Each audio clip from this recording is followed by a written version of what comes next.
kabeh windok sing kerja nang batikku kuwi mau wong-wong sing dadi tumbal pesugihanku. Lak kowe gelem pesugihanku kae duit gowonen, terserah kowe nggawa pira, sing penting tiba titi mangsane perjanjian kowe kudu mbalekne sejumlah sing mbok jimu. Lak kowe gak iso njikuk ya kowe dadi babu ngono kae. Kowe gawe batik sampai dina kiamat.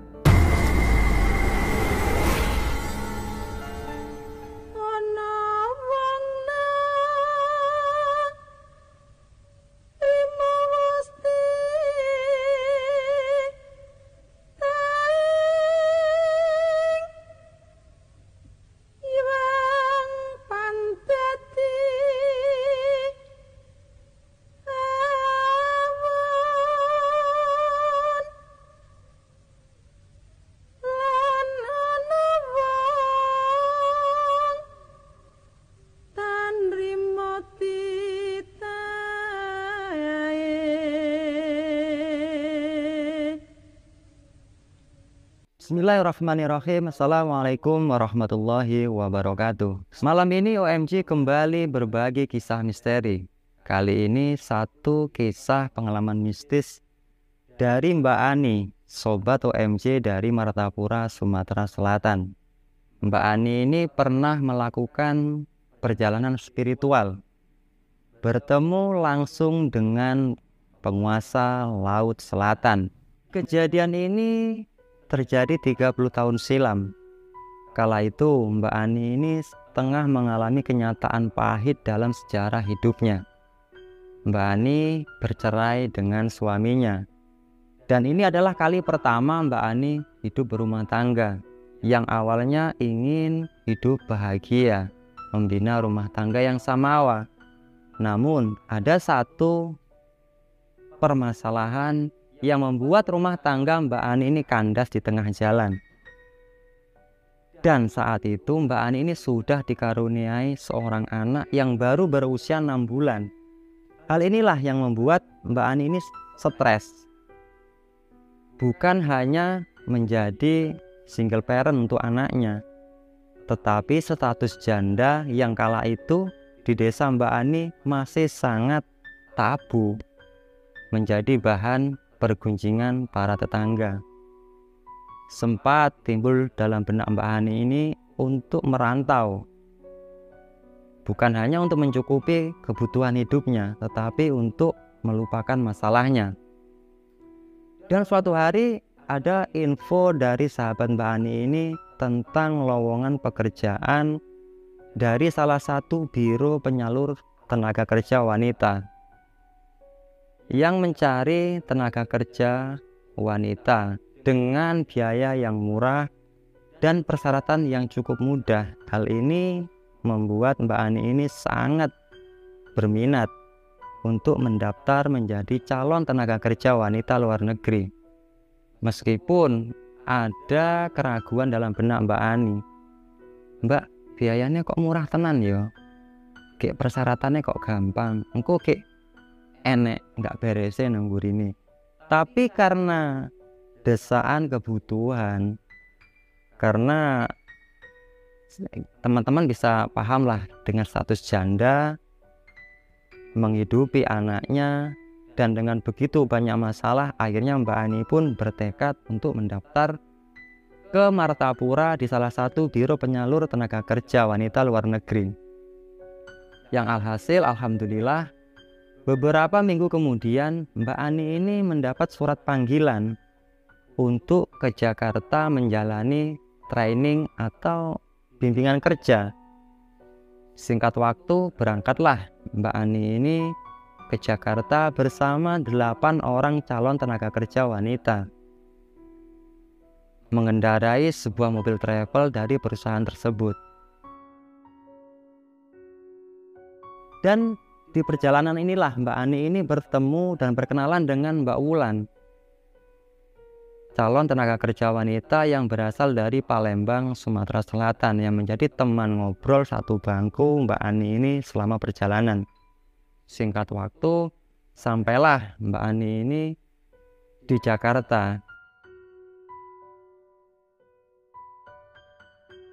di sebuah gedung tua yang cukup angker bila dilihat dari kasat mata saja. "Mbak, adeng kok manggon nang kene?" tanya Mbak Ani kepada Mbak Wulan, dan Mbak Wulan pun memberikan jawaban sekenanya saja. "Iya Mbak, serem tenan gedunge." Tapi terlihat Mbak Wulan ini merahasiakan apa yang dilihatnya kepada Mbak Ani. Akhirnya rombongan ini pun masuk ke dalam gedung dibawa oleh salah satu karyawan. Masuklah mereka di gedung tua ini yang ternyata gedung ini ada aula besar. Di dalamnya ada aula besar. Di belakang aula ini ada lorong. Yang kanan dan kirinya adalah kamar-kamar yang nantinya untuk mereka beristirahat. Dan di ujung lorong ini ada kamar mandi. Dan salah satu karyawan ini pun menyampaikan kepada calon tenaga kerja wanita ini adalah tempat singgah kalian sementara. Gunakan bekal kalian sebaik-baiknya, karena kita tidak tahu kapan kalian akan berangkat ke negara tujuan masing-masing. Dan karyawan ini pun menyuruh semua calon tenaga kerja wanita ini untuk beristirahat. Yang kebetulan Mbak Ani dan Mbak Wulan ini ternyata satu kamar. Akhirnya mereka masuk ke dalam kamar. Mbak Ani ini sempat melihat ke arah luar setelah karyawan ini pergi meninggalkan mereka. Gedung ini sangat terlihat sepi. Hanya ada 2 sapam di gerbang masuk ke dalam gedung ini. Akhirnya malam pun tiba. Semua calon tenaga kerja ini semua beristirahat, semua tidur. Mungkin karena capek selama perjalanan dari Palembang ke Jakarta. Tapi lain dengan Mbak Wulan dan Mbak Ani. Mereka ini asik ngobrol di atas ranjang sembari menunggu rasa kantuknya.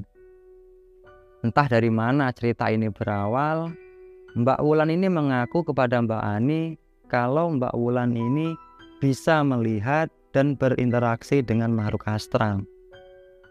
Keilmuannya ini diperoleh warisan dari kakek buyutnya yang pernah bercerita kepada Mbak Wulan saat Mbak Wulan ini berumur 6 tahun. "Nduk, kowe ra usah wedi karo demit-demit sing nyawang awakmu. Senajan rupane kaya ngono, demit kuwi ra bakal wani karo awakmu.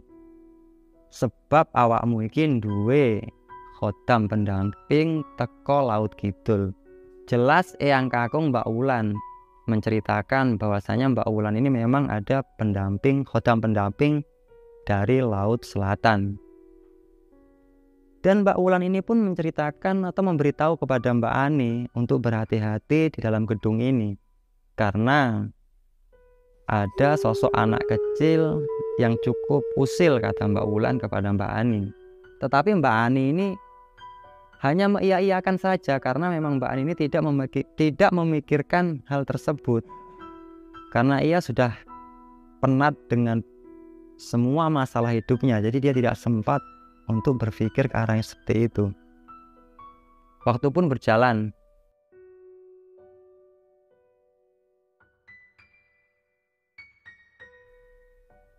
Hari demi hari, sampailah ke bulan ke-6.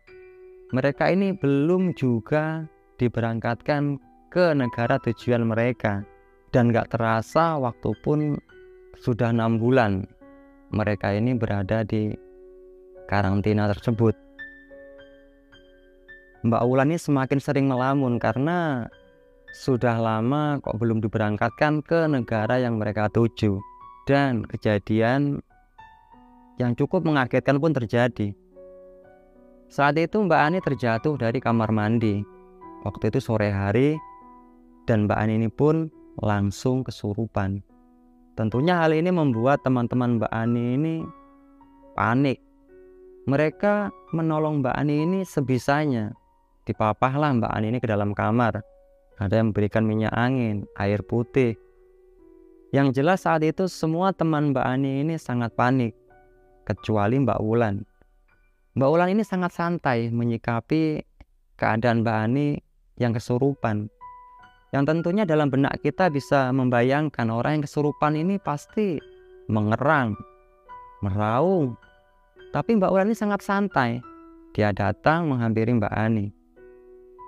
Dia duduk di sebelah Mbak Ani dan berkata kepada Mbak Ani, tapi anehnya tidak seperti bicara dengan Mbak Ani. "Kowe sopo? Kok wani-wani neng ganggu kancaku? Kowe gak wedi ya karo aku?" Saat itu Mbak Ani menjawab dengan bahasa dan suara yang berbeda dengan suara Mbak Ani. "Ojo diseneni Mbak, aku ojo diseneni. Aku gak ngerti aku ki sopo. Sebab aku awet cilik wis ana nang kene. Aku dibuang karo ibuku nang kamar mandi." Hal ini membuat teman-teman Mbak Ani ini semakin takut. Mereka takut kalau kejadian ini menimpa kepada mereka. Mbak Wulan pun memberitahu kepada mereka bahwasanya sosok yang merasuki Mbak Ani ini adalah sesosok las, calon bayi yang digugurkan oleh ibunya, yang dibuang di kloset kamar mandi. Tapi Mbak Wulan ini tetap santai menyikapi hal ini. "Saiki ngene wae, aku ora urusan karo awakmu, sementing kowe metu. Kowe njaluk apa?" tegas Mbak Wulan saat itu. Mbak Ani pun menjawab dengan bahasa yang masih seperti anak kecil. "Aku nggak njaluk apa-apa Mbak, sementing aku dikai jeneng, aku nggak arep ganggu Mbak iki. Aku gur kasihan karo Mbak iki, dia sering lamun kangen karo anake." Akhirnya sosok ini pun keluar dari tubuh Mbak Ani. Setelah kejadian ini masih banyak lagi kejadian-kejadian aneh yang menimpa Mbak Ani. Mbak Ani ini semakin sering melamun. Yang anehnya lagi, setiap mau tidur, Mbak Ani ini selalu maunya dinina bubukkan sama Mbak Wulan. Seperti anak kecil. "Mbak, aku ngantuk, aku njaluk bubuk Mbak, ngantuk." Jadi setiap kali Mbak Ani ini mau tidur, Mbak Wulan ini seperti menidurkan anak kecil. Yang anehnya lagi, Mbak Ani ini selalu menghisap ibu jarinya saat ditidurkan oleh Mbak Wulan. Kejadian ini berlangsung cukup lama, hampir 1 tahun. Selama di karantina, Mbak Ani ini selalu kesurupan. Dan satu kejadian yang membuat Mbak Wulan ini kasihan kepada Mbak Ani. Suatu malam Mbak Ani ini berkeluh kesah kepada Mbak Wulan. "Piye to Mbak, adewe iki wis setahun nang kene. Kok urung diberangkat-berangkat nih? Ngerti yo ngono aku rasah rene, enak nang omah ngomong anakku." Hal ini membuat Mbak Wulan ini kasihan kepada Mbak Ani dan menyampaikan sesuatu yang sama sekali tidak ada dalam benak Mbak Ani. "Ya wis Mbak, saiki ngene wae. Daripada adewe ngene iki yo gak karuan, piye lah adewe golek pesugihan ae ning Ratu Pantai Selatan." Tentunya hal ini membuat Mbak Ani ini kaget. "Ah, sampean ki eneng-eneng to Mbak, emangnya sampean iso carane? Tur apa sampean ki yo wani?" Tapi Mbak Wulan ini pun meyakinkan Mbak Ani untuk mencoba ritual pesugihan di pantai Laut Selatan. Dan akhirnya malam itu pun mereka berunding istilahnya. Dan di hari yang ditentukan mereka pun kabur dari karantina menuju daerah Wates, Jogja, Jawa Tengah.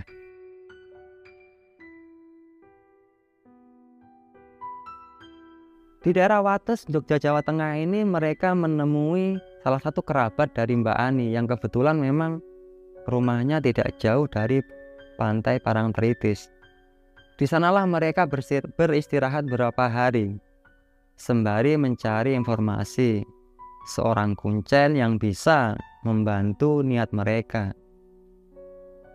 Dan akhirnya mereka pun mendapat informasi tentang seorang kuncen yang memang biasa menjadi istilahnya penghubung antara orang yang mau mencari pesugihan dengan Sang Ratu Pantai Selatan. Mereka pun mendatangi rumah sang kuncen, mengutarakan maksudnya ingin mencari pesugihan. Namun saat Mbak Wulan ini menyampaikan maksudnya, sang kuncen ini seperti tidak memperhatikan apa yang disampaikan oleh Mbak Wulan. Sang kuncen ini seperti melamun, melihat sesuatu yang tidak bisa dilihat oleh Mbak Wulan. yang sama-sama kita ketahui Mbak Wulan ini seorang indigo yang bisa melihat dan berinteraksi dengan makhluk astral. Tetapi di rumah Sang Kuncen ini keilmuan Mbak Wulan sama sekali tidak bisa digunakan. Bahkan Mbak Wulan ini tidak bisa mendeteksi keilmuan Sang Kuncen. Lama Mbak Wulan dan Mbak Siti ini terdiam melihat Sang Kuncen ini melamun. Dan akhirnya Sang Kuncen pun menyampaikan, memberitahukan kepada si Wulan dan Mbak Ani ini bahwasanya khotam pendamping Mbak Wulan ini datang bersama Eyang Kakung Mbak Wulan yang menyampaikan bahwasanya saya harus membantu kamu Wulan, menjaga kamu sampai niat kamu ini bertemu dengan Ratu Pantai Selatan ini terkabul. Akhirnya Sang Kuncen pun memberikan syarat dan ritual yang harus dilakukan oleh Mbak Wulan dan Mbak Siti ini. Yang syarat ini pun jauh berbeda dengan syarat-syarat yang biasa diberikan Sang Kuncen kepada orang-orang mencari pesugihan. Namun karena Mbak Wulan ini dan Mbak Siti ini tidak paham dengan syarat yang diberikan, akhirnya mereka pun mencari syarat yang dibutuhkan. Singkat cerita, syarat pun sudah siap mereka bawa ke tempat Sang Kuncen ini, dan di waktu yang ditentukan mereka ini dibawa Sang Kuncen ke Pantai Parangtritis.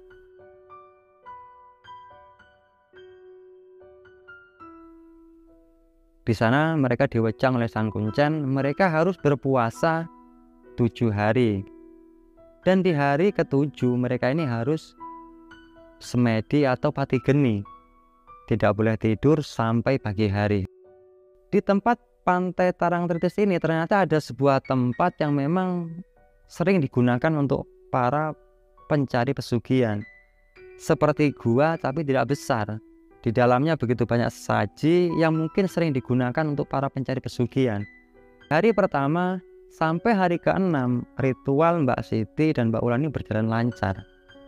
Hingga ritual terakhir yang mengharuskan mereka ini untuk bersemedi atau pati geni. Tidak boleh tidur sehari semalam. Di hari ke-6 menuju hari ke-7 ini ada satu kejadian yang sangat tidak masuk akal. Saat mau melakukan ritual ke hari ke-7, Mbak Wulan ini tiba-tiba mengurungkan, istilahnya tidak mau ikut lagi untuk ritual hari ke-7. Mbak Siti sampean bedal dhewe Mbak, aku ora iso melok. Tentunya Mbak Siti ini kaget. Loh, kan yang tahu caranya ritual ini kan Mbak Wulan. Kenapa kok di hari ke-7 Mbak Wulan ini malah tidak bisa ikut? Yang ternyata Mbak Wulan ini, maaf, datang bulan pas di hari ke-7 ritual terakhir. Mbak Siti pun bingung saat itu.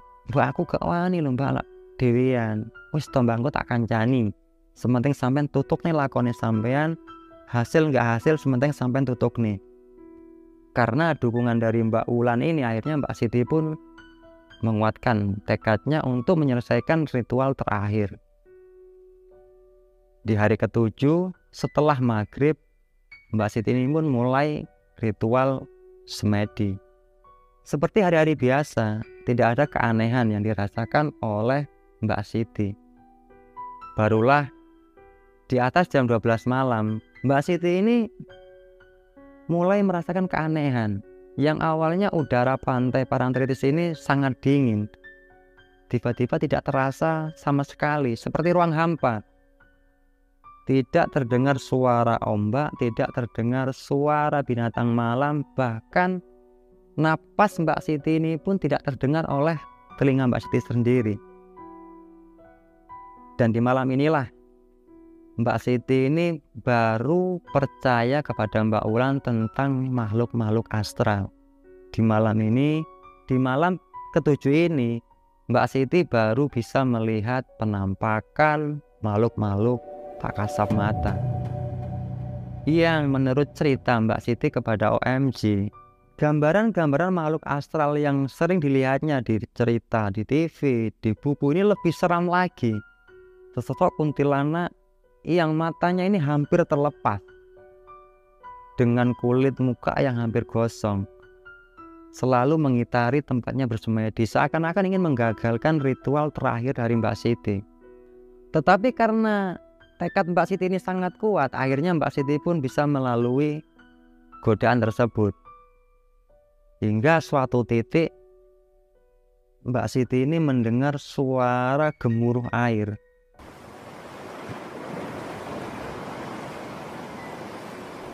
Sangat riuh, seakan-akan ingin menenggelamkan Mbak Siti. Karena takut, Mbak Siti pun membuka kedua matanya. Yang anehnya, satu kejadian yang sungguh luar biasa. Mbak Siti ini melihat pantai Parangtritis ini terbelah menjadi dua, membentuk sebuah jalan yang di ujung jalan ini terlihat sebuah gapura kerajaan yang begitu megah, yang hampir semua bangunannya ini dilapisi oleh emas. Dan satu lagi yang membuat Mbak Siti ini sangat ketakutan. Terlihat dua sosok makhluk yang sangat luar biasa. Yang satu tinggi besar melebihi tingginya gapura tersebut dengan muka yang begitu seram. Dan yang satu sangat kecil, melebihi kecil rata-rata manusia yang perlahan mendekati Mbak Siti. Dengan naluri manusia, Mbak Siti ini ingin lari saat itu. Cuman seperti terhipnotis, Mbak Siti tidak bisa, jangankan lari. Untuk menggerakkan kakinya dalam posisi bersila saja Mbak Siti nggak bisa saat itu. Makhluk ini pun mendekati Mbak Siti. Belum sempat Mbak Siti ini tersadar dari rasa takutnya, dua sosok ini pun mengatakan bahwasanya aku diutus Ratu Kidul menjemput sampean. Setelah mengatakan hal tersebut, Mbak Siti ini seperti terhipnotis. Tiba-tiba dia tegak berjalan mengikuti dua sosok makhluk tadi. Dibawalah Mbak Siti ini ke dalam kerajaan bawah laut, yang sangat membuat Mbak Siti ini sangat takjub. Keraton pantai selatan yang penuh dengan kemewahan, semua bangunan dilapisi oleh emas, hingga Mbak Siti ini nggak sadar kalau dua sosok makhluk ini udah nggak ada di belakangnya. Mbak Siti ini baru tersadar saat ditegur sesosok yang begitu cantik, begitu anggun, dengan menggunakan baju Jawa berwarna hijau, dengan kerah setinggi leher. Tidak seperti yang diceritakan kebanyakan orang dengan memakai busana yang, mohon maaf, terbuka bagian dada. Ini tidak sama sekali. Dengan busana yang panjang, dengan kerah leher yang hampir menutupi lehernya, dengan mahkota yang sangat kecil. Bahkan keanggunan yang diceritakan dalam cerita-cerita ini sangat berbanding terbalik. Ini lebih dari yang diceritakan oleh kebanyakan orang. Di sini Mbak Siti tidak bisa berkata apa-apa, mulutnya seperti terkunci. Sang ratu ini pun memperkenalkan diri. Aku Ratu Pantai Selatan. Kue nyapo nang kene, Nduk? Kue arep golek opo? Belum sempat Mbak Siti ini menjawab, sang ratu pun kembali mengajukan dua pertanyaan kepada Mbak Siti. Nduk, lak kue golek ngelmu, yo iki ngelmu. Langsung diberikan oleh sang ratu kepada Mbak Siti dengan ujangan-ujangan Jawa yang anehnya Mbak Siti saat itu langsung hafal. Setelah itu sang ratu kembali mengajukan pertanyaan, kalau kamu pingin harta, ini caranya. Sang ratu pun memberikan syarat dan memberikan gambaran setelah melakukan perjanjian gaib pesugihan ini. Mbak Siti ini diperlihatkan orang-orang yang melakukan pesugihan di pantai selatan ini setelah meninggal mereka dijadikan budak sampai hari kiamat. Mbak Siti kembali tidak bisa berkata-kata. Belum sempat Mbak Siti ini menjawab, sang ratu pun kembali mengajak Mbak Siti ini menuju pantai utara menemui Dewi Lanjar. Mbak Siti ini diajak oleh penguasa pantai selatan ke tempat Dewi Lanjar di daerah Pekalongan, Jawa Tengah. Perjalanan ini sangat begitu cepat, yang apabila kita logika, Pekalongan dan Jogja ini cukup jauh. Tapi saat itu Mbak Siti ini seperti melayang, tiba-tiba udah sampai ke kerajaan Laut Utara menemui Sang Dewi Lanjar. Sang penguasa Laut Kidul ini pun menyampaikan bahwasanya ini anakku, iki anakku, Dewi Lanjar iki anakku. Dek iki golek pesugihan tapi atine hurung mantep. Dadi jaan mlaku-mlaku nang kerajaanmu. Setelah penguasa Laut Selatan ini menyampaikan hal tersebut, penguasa Laut Selatan ini pun kembali ke Parangtritis. Ditinggallah Mbak Siti ini di tempat kerajaan Dewi Lanjar yang tidak kalah megah. Semuanya terbuat dari emas, tapi masih megah kerajaan Ratu Pantai Selatan. Tanpa berbahasa basi, sang penguasa Laut Utara ini pun, Dewi Lanjar ini langsung mengajak Mbak Siti masuk ke dalam kerajaannya. Yang anehnya, di dalam kerajaan Dewi Lanjar ini, Mbak Siti ini diperlihatkan sebuah bangunan mirip seperti pabrik untuk membuat batik di alam dunia. Mbak Siti ini melihat begitu banyak manusia membuat batik di pabrik yang ada di dalam kerajaan Dewi Lanjar. Sempat Mbak Siti ini berpikir, loh, iki nang donya, ku apa nang endi kok enek pabrik kayak ini gede ini. Mungkin untuk kita yang belum mengalami hal ini nggak percaya. Mbak Siti pun menerangkan hal ini kepada saya, seakan-akan menguatkan saya kalau memang kejadian ini benar Mbak Siti alami. Mbak Siti ini diperlihatkan orang yang bikin batik. Setelah itu Mbak Siti pun diajak ke alam dunia yang anehnya. Ini sangat berbeda dengan cerita-cerita yang sering kita dengar ini. Mbak Siti ini pun diajak ke dunia manusia yang anehnya naik mobil menuju ke ruko-ruko yang mengambil batik dari pabrik Dewi Lanjar. Yang membuat Mbak Siti ini bingung. Semua orang yang didatangi Dewi Lanjar seperti kenal dengan Dewi Lanjar, seperti tidak asing. Mbak Siti ini bingung. Mereka ini kenal dengan Dewi Lanjar ini sebagai apa? Apa sebagai penguasa Laut Utara atau sebagai apa? Itu Allahu a'lam. Karena saat itu Mbak Siti tidak bisa berpikir. Yang anehnya semua orang yang didatangi oleh Dewi Lanjar ini semua kenal, dan mereka pun mengaku mengambil batik dari orang tersebut.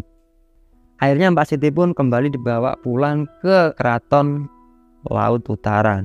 Setelah Mbak Siti ini diajak ke dunia manusia, diberitahu pabrik pembuatan batik ini, Dewi Lanjar pun mengatakan, semua orang kabeh windok sing kerja nang batikku kuwi mau wong-wong sing dadi tumbal pesugihanku. Lak kowe gelem pesugihanku, kae duit gawanen, terserah kowe nggawa pira, sing penting tiba titi mangsane perjanjian, kowe kudu mbalekne sejumlah sing mbok jimu.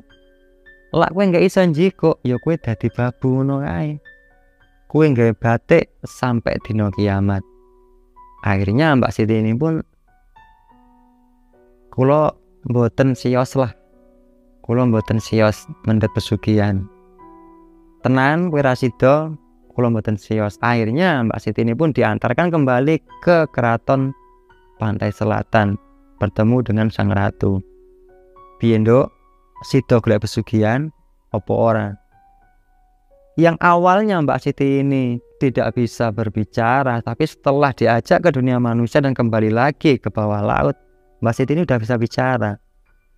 Kula mboten sios mendhet pesugihan Kanjeng Ratu, kula cekap sampean sukani ngelmu wau. Yang anehnya ilmu ini langsung hafal yang diberikan oleh Ratu Laut Kidul ini, Mbak Siti langsung hafal. Dan saat itu Mbak Siti pun dipulangkan kembali ke Pantai Parangtritis. Satu kejadian aneh.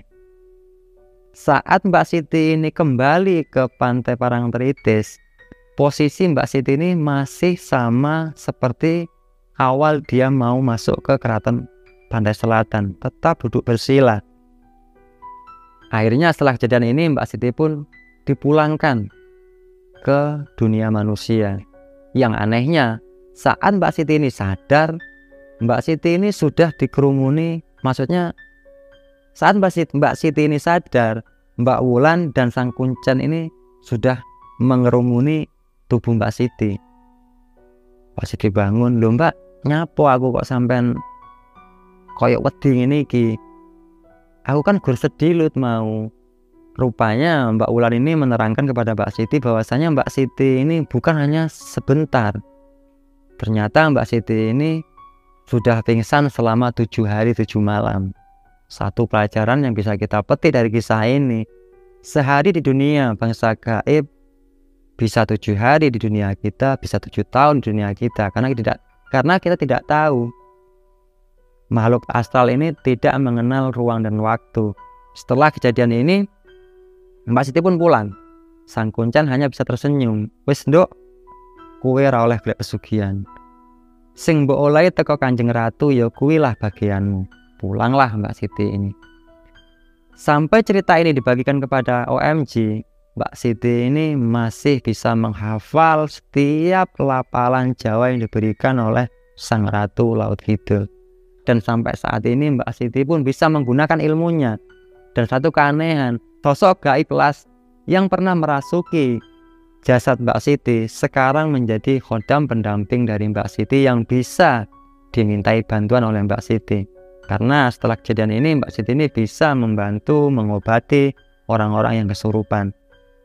Satu pelajaran yang bisa kita petik dari kisah Mbak Siti ini, Tuhan tidak memberikan apa yang kita inginkan, tapi Tuhan memberikan apa yang kita butuhkan. Buat teman-teman yang punya kisah yang serupa dengan alur yang berbeda, silakan berbagi di kolom komentar. Kami akhiri. Assalamualaikum warahmatullahi wabarakatuh.